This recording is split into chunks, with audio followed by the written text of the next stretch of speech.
Hello everyone. मैं आप सबों को मेरे यूट्यूब चैनल जी के एन साथ ज्ञान में हार्दिक अभिनंदन है। आज हम आप सबों के लिए एक खास टॉपिक लेकर के आया हूं और आज का टॉपिक है सल्तनत काल। इसका पीरियड है 1206 ईस्वी से 1526 ईस्वी सल्तनत काल। और सल्तनत काल के अंतर्गत दिल्ली सल्तनत के बारे में आज हम लोग जितना भी मोस्ट इंपॉर्टेंट जो क्वेश्चन हो सकता है उन क्वेश्चनों को यहाँ पर हम चूज़ किया हूँ, इलेक्ट किया हूँ और आप सबों के बीच में प्रस्तुत कर रहा हूँ। मैं आपसे गुजारिश करूंगा कि आप शुरू से अंत तक सभी प्रश्नों को देखें, क्योंकि इतना इंपॉर्टेंट टॉपिक है कि कोई भी एग्ज़ाम हो, अगर उसमें जीके का सिलेबस है तो उसमें स्टैटिक जीके के अंतर्गत ये जो टॉपिक है दिल्ली सल्तनत बहुत ही खास और इंपॉर्टेंट टॉपिक है। इसलिए आइए स्टार्ट करते हैं, सीधा क्वेश्चन की ओर आते हैं। और ये जो क्वेश्चन रहेगा वो वन लाइनर क्वेश्चन के रूप में रहेगा और एक प्रश्न भी आया है, इंपॉर्टेंट है, परीक्षा में आने की प्रबल संभावना रहेगा। किसी भी प्रश्न को आप स्किप मत कीजिएगा। आइए फर्स्ट प्रश्न को देखते हैं। प्रश्न बोलता है फर्स्ट नंबर का कि गजनी का वह प्रथम शासक कौन था जो खलीफाओं से सुल्तान की उपाधि धारण किया था और सुल्तान कहलाने वाला पहला शासक बना था। इस बात को समझिए कि गजनी का एक शासक था जो एक सुल्तान का उपाधि धारण किया था, खलीफाओं के द्वारा सुल्तान का उपाधि धारण किया था और सुल्तान कहलाने वाला पहला शासक था और उसका नाम है मोहम्मद गजनबी। आइए सेकेंड नंबर क्वेश्चन देखते हैं। बोलता है कि मोहम्मद गजनबी के सभी आक्रमण 10,000 से 1026 के बीच में सर्वाधिक महत्वपूर्ण आक्रमण कौन सा है। यानी मोहम्मद गजनवी भारत में 17 बार आक्रमण किया है। तो ये जो आक्रमण 17 आक्रमण किया है 1000 ईस्वी से 1026 के बीच में आक्रमण किया है। तो इस काल अवधि में सबसे महत्वपूर्ण युद्ध आक्रमण उसके लिए कौन था, आक्रमण किया था। तो सबसे इंपॉर्टेंट आक्रमण कौन था, 17 बार आक्रमण किया। तो 17 में से सबसे बेहतरीन यानी इंपॉर्टेंट उसके लिए कौन था, तो सोमनाथ मंदिर पर 1025 ईस्वी में ये कौन, मोहम्मद गजनवी आक्रमण किया था। ये सबसे इंपॉर्टेंट था। और ये कैसे किया, वहाँ से सोमनाथ मंदिर को तोड़ दिया, वहाँ के खजाना को लूटा, मूर्ति को भी तोड़ दिया। मोहम्मद गजनबी को मूर्ति भंजक भी कहा जाता है, याद रखिएगा। नेक्स्ट क्वेश्चन पर आते हैं। मोहम्मद गजनबी के भारत पर आक्रमण का उद्देश्य क्या था। मोहम्मद गजनबी भारत पर आक्रमण क्यों कर रहा था। तो इसका उद्देश्य था मध्य एशिया में एक बड़े साम्राज्य स्थापना करना और धन प्राप्त करना। यानी मध्य एशिया में एक बड़े साम्राज्य की स्थापना करना और धन प्राप्त करना, इसलिए वो आक्रमण किया करता था। नेक्स्ट क्वेश्चन है, मोहम्मद गजनवी के भारत पर आक्रमण के समय भारत आए विद्वान अल बरूनी ने किस महत्वपूर्ण ग्रंथ की रचना किया। यानी जिसमें मोहम्मद गजनवी के भारत पर आक्रमण के समय, यानी मोहम्मद गजनवी जिसमें भारत पर आक्रमण किया था उसी समय अल बरूनी आया था भारत और उसने अल बरूनी ने एक महत्वपूर्ण ग्रंथ लिखा है, उसका नाम है किताब उल हिंद। ये बहुत ही इंपॉर्टेंट क्वेश्चन है, याद रखिएगा। किताब उल हिंद कौन लिखा था, अल बरूनी ने लिखा है। नेक्स्ट क्वेश्चन देखते हैं। दिल्ली सल्तनत की दरबारी भाषा क्या थी। तो दिल्ली जो सल्तनत था उसमें जो दरबारी भाषा था, दरबार में किस भाषा का प्रयोग किया जाता था, वो भाषा था फारसी भाषा। नेक्स्ट क्वेश्चन है, आगरा नगर की स्थापना किसके द्वारा किया गया। आगरा नगर का स्थापना किसके द्वारा किया गया, मोस्ट इंपॉर्टेंट क्वेश्चन है। तो ये सिकंदर लोदी के द्वारा आगरा नगर का स्थापना किया गया।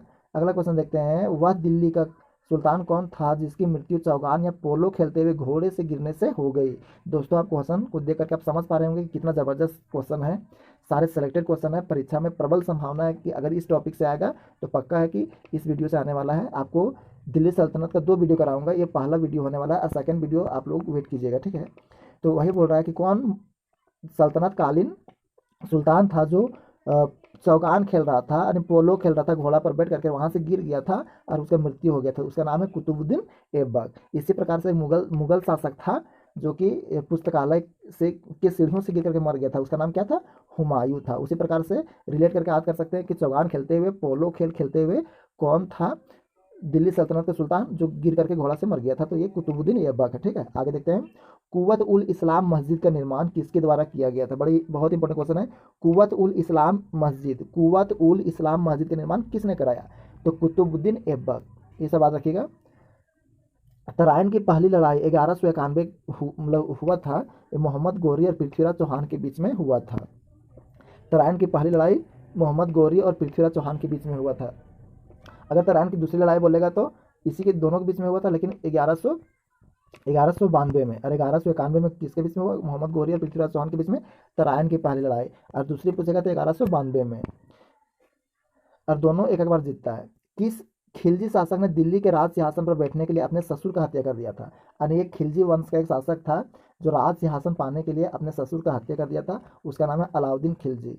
अलाउद्दीन खिलजी है से अपने ससुर को हत्या किया, उसके बाद राज सिंहासन प्राप्त किया। रजिया सुल्तान किसकी बेटी थी, इंपॉर्टेंट क्वेश्चन है दोस्त। रजिया सुल्तान किसकी बेटी थी, तो इल्तुतमिश की बेटी है। और ये वही इल्तुतमिश है दोस्त जो कुतुबुद्दीन यानी कुतुब मीनार है ना, कुतुब मीनार के अधूरा काम को पूरा किया था ये इल्तुतमिश। अगर बोलेगा इल्तुतमिश किस शासन से यानी कौन सा वंश से संबंधित है, ये गुलाम वंश से संबंधित है। ठीक है, गुलाम वंश का संस्थापक कौन था, कुतुबुद्दीन ऐबक। आगे देखते हैं, मोहम्मद गोरी विजित प्रदेशों की देखभाल के लिए, यानी मोहम्मद गोरी कुछ क्षेत्र जीता था, प्रदेश जीता था, उसको देखभाल के लिए एक विश्वसनीय जनरल को छोड़ के गया था। तो किसको छोड़ के गया था, तो कुतुबुद्दीन ऐबक को छोड़ कर गया था। यानी मोहम्मद गोरी जो है सो एक क्षेत्र जीता, वो क्षेत्र को दे दिया कुतुबुद्दीन को देख रेख करने के लिए।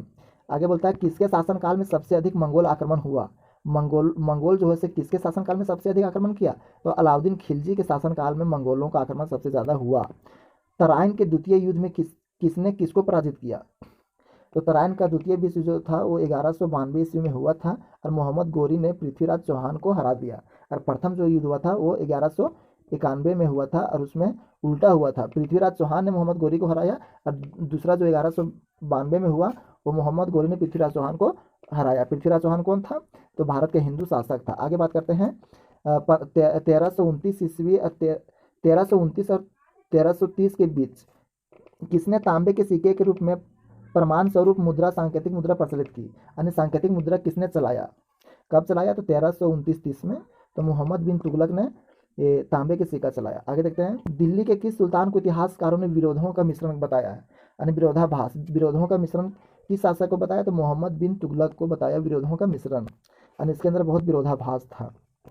लोधी वंश का अंतिम शासक किसको माना जाता है, तो लोधी वंश का अंतिम शासक इब्राहिम लोधी, और लोधी वंश के संस्थापक किसको बोलेंगे, तो बहलोल लोधी। बहलोल लोधी जो है सो लोधी वंश के संस्थापक और अंतिम शासक इब्राहिम लोधी, अंतिम शासक इब्राहिम लोधी और इसका संस्थापक बहलोल लोधी। एक है इनाम भूमि किसे दिया जाता था, यानी इनाम भूमि किसको दिया जाता था, विद्वान और धार्मिक व्यक्तियों को दिया जाता था। सारे क्वेश्चन हम लोग दिल्ली सल्तनत से कर रहे हैं। अगला है उत्तरी भारत की प्रथम मुस्लिम महिला शासिका या दिल्ली पर राज करने वाली प्रथम महिला शासिका कौन थी, तो दिल्ली सल्तनत की पहली महिला शासिका रजिया सुल्तान थी। और रजिया सुल्तान कौन थी, तो इल्तुतमिश की बेटी थी। इल्तुतमिश कौन था, तो गुलाम वंश से संबंधित था। ठीक है, आगे देखते हैं, दिल्ली के प्रथम सुल्तान कौन था जिन्होंने दक्षिण भारत को पराजित करने का प्रयास किया, यानी दिल्ली के एक सुल्तान था, उसने दक्षिण भारत को हराने का प्रयास किया। तो कौन प्रयास कर रहा था, अलाउद्दीन खिलजी। अलाउद्दीन खिलजी कौन था, तो ये बाहरी आक्रमणकारी एक तरह से है। आगे देखते हैं, आखिरी इब्न बतूता कहाँ से आया था। इब्न बतूता जो है, इब्न बतूता वो मोरक्को से आया हुआ था। आज रखिएगा, इंपॉर्टेंट क्वेश्चन है, इब्न बतूता कहाँ से आया था, तो मोरक्को से आया था इब्न बतूता। आगे देखते हैं, भारत पर प्रथम तुर्क आक्रमण करने वाला कौन था। भारत पर पहला जो तुर्कों का जो पहला था आक्रमण वो मोहम्मद गजनवी था। ठीक है, अगर बोलेगा कि तुर्कों का दूसरा लड़ाई किसने किया था, यानी लड़ाई नहीं आक्रमण, तुर्कों का यानी दूसरा तुर्क कौन था जो कि भारत पर आक्रमण किया था, तो उसका नाम याद रखिएगा मोहम्मद गोरी। ठीक है, पहला मोहम्मद गजनवी था, पहला तुर्क जो भारत पर आक्रमण किया था। अब दूसरा अगर नाम लेंगे तो मोहम्मद गोरी हो जाएगा। आगे देखते हैं, कौन से खिलजी शासक खुद को बुत सिकन यानी मूर्ति भंजक करने वाला कहता था, यानी मूर्ति भंजक बुत सिकन यानी मूर्ति को तोड़ने वाला कौन कहता था खुद को, तो मोहम्मद गजनवी।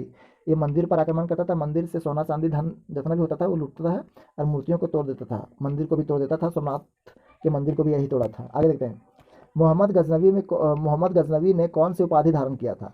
मोहम्मद गजनवी खुद को बोलता था मूर्ति भंजक, और ये इसको भी ना ये कैसे किया था, ये उपाधि धारण किया था आमीन उद दौला मोहम्मद गजनवी का उपाधि है। और अमीन उल मिल्लत दो है, आमीन उद दौला और अमीन उल मिल्लत। यहाँ पर समझ जाइए कि आमीन उद दौला का मतलब होता है साम्राज्य का दाहिना हाथ, और अमीन उल मिल्लत का मतलब होता है मुसलमानों का संरक्षक।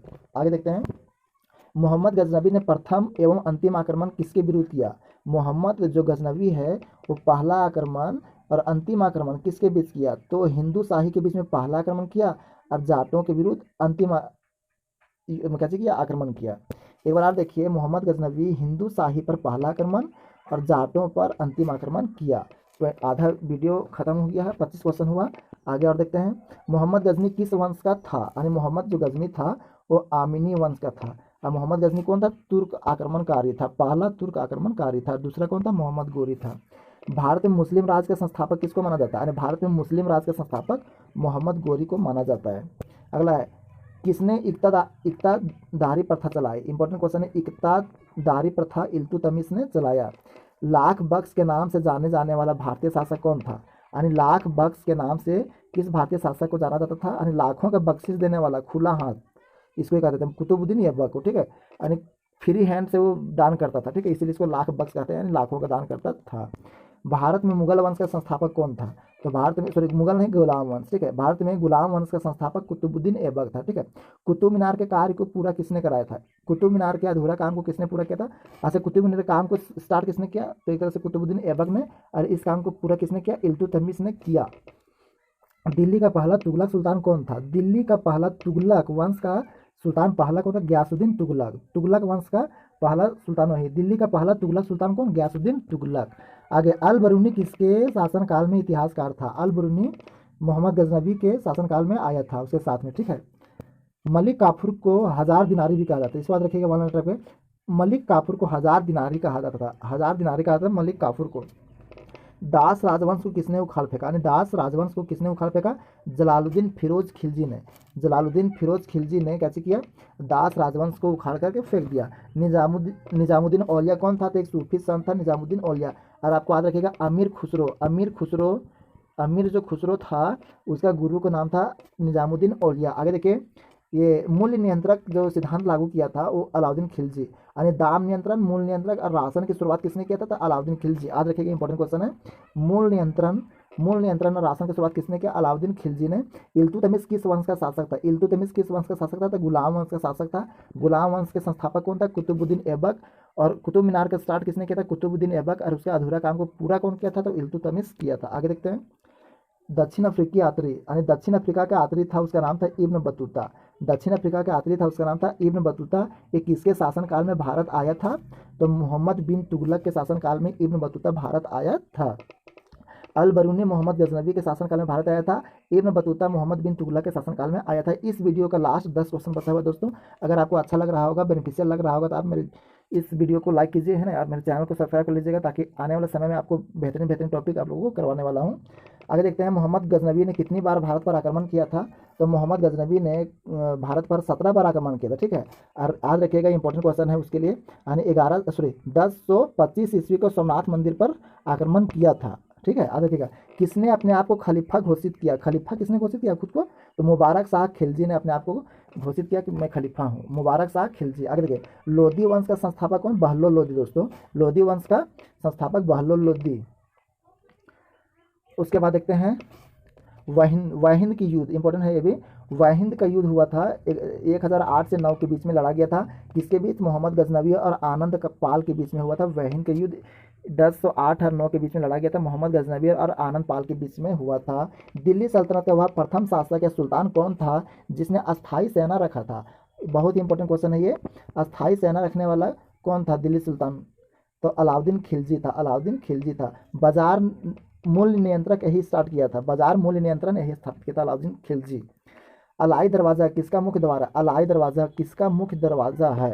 तो ये कुतुब मीनार का, यानी कुतुब मीनार, जैसे कुतुब मीनार जो है, यानी जो कुतुब मीनार है उसका आगे का जो दरवाज़ा है उसका नाम कैसे है? तो अलाई दरवाज़ा। अलाई दरवाज़ा है कुतुब मीनार का दरवाज़ा का नाम, यानी कुतुब मीनार जहाँ से इंटर कर रहे हैं उस दरवाज़ा का नाम है अलाई दरवाज़ा। अमीर खुसरो के गुरु का नाम क्या था? तो बताए थे अभी हम इस वीडियो में कि अमीर खुसरो का जो गुरु है निजामुद्दीन औलिया था। निजामुद्दीन औलिया कौन है? तो निजामुद्दीन औलिया जो एक सूफी संत है, ठीक है। अमीर खुसरो किसके दरबारी कवि थे? अमीर खुसरो किसके दरबार में था? तो जलालुद्दीन फिरोज तुगलक के शासन, मतलब दरबारी कवि था अमीर खुसरो। ये उर्दू में लिखता था, ठीक है, स्टार्ट किया था उर्दू। अच्छा, ये खिलजी वंश का जो क्या बोलते हैं, दिल्ली सल्तनत का जो लैंग्वेज था वो कौन था?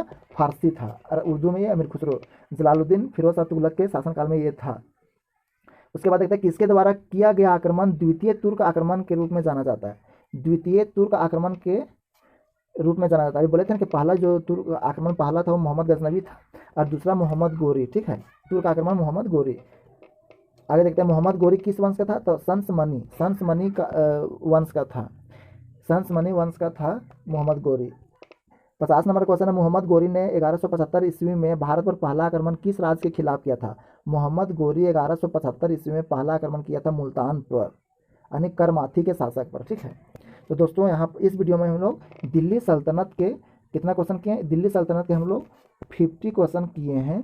अरे बहुत ही इंपॉर्टेंट है ये दोस्तों। ये पार्ट 1 था, है ना। ये जो सेशन है वो पार्ट 1 था, और नेक्स्ट सेशन हम लोग पार्ट 2 करेंगे अगला पार्ट में।